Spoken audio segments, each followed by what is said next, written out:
চারা বীজের মতো ইসলামকে জমিনের ভিতরে গেড়ে দিতে চাইলে এটা শাখা প্রশাখা নিয়ে আসমানের দিকে উপরের দিকে উঠে যায়। চিল্লায় বলেন ঠিক কিনা? এজন্য আল্লাহর হাবিব বলেন 6টি মৌলিক কর্মসূচির সারমর্ম হলো ইসলাম।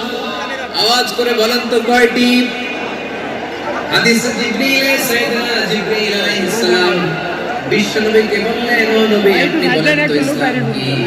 ইয়া মুহাম্মদ আখবিরনি আনিল ইসলাম। এক নাফসা করে গুনাহ নাই কারণে কি আব্দুল আমি তোমাদের কোনো পাপ করি নাই, নিষ্পাপ বেগুনাহ মাসুম, জান্নাত থেকে পালায় আসছি। জান্নাত থেকে পালায় আসছে কে আছে দেখি তো? আছে কে আছে? নাই। আমরা দোয়ায় কুনুত করি না, কুনুত কোন নামাজে?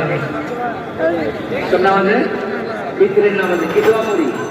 দোয়ায় কুনুত। এই কুনুত থেকে ওয়াল কানিতিনা ওয়াল কানিতা তাফসীর বুঝে নেন। কুনুত থেকে কানিতিনা ওয়াল কানিতা, তাহলে দোয়ায় কুনুত হচ্ছে বিনীত হয়ে অনুগত হয়ে আল্লাহর কাছে চাওয়া।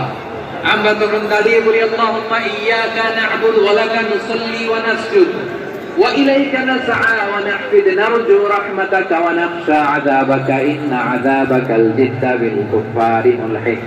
আল্লাহ আপনার কাছে চাই, আপনার কাছে প্রার্থনা করি, আপনার আযাবকে ভয় করি, আপনি ছাড়া আমাদের বাঁচাবার কেউ নাই। কুনুতের মধ্যে আমরা এই দোয়া করি কি করি না? অনুগত হয়ে এই দোয়া করি।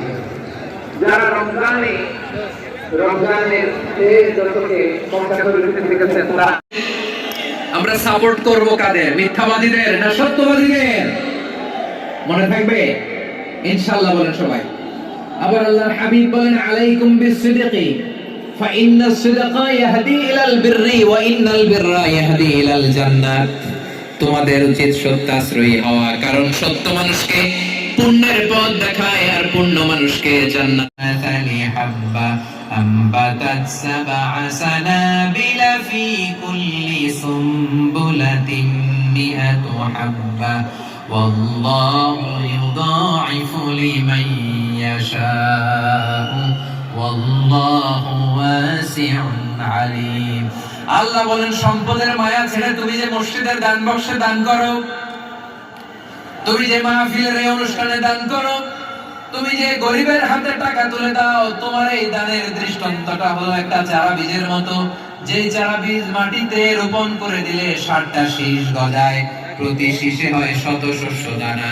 আল্লাহ যারে চায় তেমনি বাড়িয়ে দেয়, তিনি যাকে মন চায় তাকে প্রাচুর্যতা দেয়। সুবহানাল্লাহ, ওয়াসিউন আলীম। আপনি যে দান করেন এটার দৃষ্টান্ত চারা বীজের মতো। রোপণ করে দিলে এক বীজ থেকে